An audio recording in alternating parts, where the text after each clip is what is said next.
Heto yung dessert na lagi kong hinahanap kapag merong piyesta, napaka-creamy kasi. Kaya heto, gumawa ako ng classic creamy gulaman. Ang sarap nito lalo na kung soft yung pagkakagawa.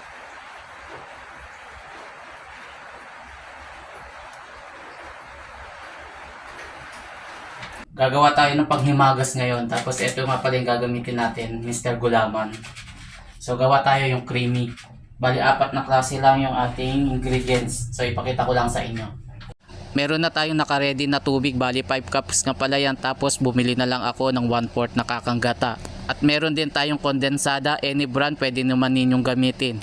Meron din tayong asukal na gagamitin para kung sakaling medyo matabang, i-adjust na lang natin yung lasa. Hanggang sa makuha natin yung saktong tamis. Bali ang gagawin natin, pagsama-samahin lahat natin dito sa mixing bowl yung mga ingredients. Unahin natin ilagay itong gulaman powder at saka natin i-dissolve. Mas madaling gawin ito kumpara dun sa nabibili natin sa palengke na gulaman bar. Hindi lang din ako sigurado kung meron pang nabibili nun sa palengke. Yung binili nga pala natin na powder, yung kulay pula. After natin mahalo itong powder, ilagay naman natin itong kakanggata. Heto kasi yung magpapakrimi sa ating gulaman. I-share ko lang sa inyo, ito kasi yung ginagawa ng nanay ko kapag ka-piyesta sa amin sa Nueva Ecija. Kaya kapag may piyestahan akong pinupuntahan, ito yung una kong hinahanap, yung gulaman. Nahalo na natin yung gata, ibuhos na natin itong kondensada. At i-continue uli natin yung paghalo. After natin mailagay yung gata at kondensada, mag-add lang tayo ng 2 kutsarang asukal. Medyo nakulangan pa ako sa tamis kaya nag-add pa tayo. Sakto na yan at hindi rin maganda yung sobrang tamis, nakakaumay. Diretso tayo sa paghalo, kailangan kasi na matunaw muna itong asukal.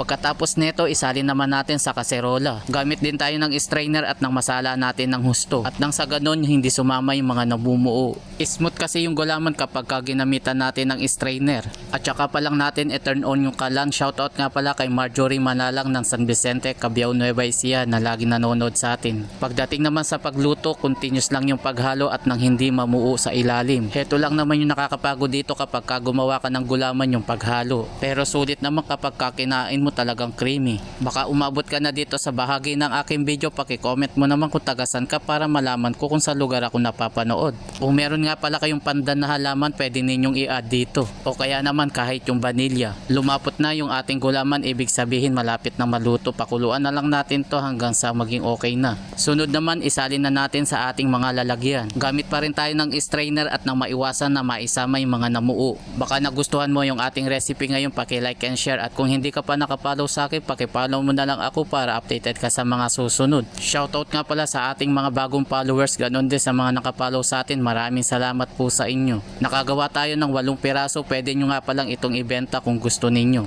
Kung sakaling gagawa kayo, palamigin lang muna natin ito bago natin ito tikman. Masarap lalo ito lalo na kung malamig na. Lawan nyo neman, itsura pa mo kanyama na. Tara mga tamo, walang halong biro, kanyama na mga lods.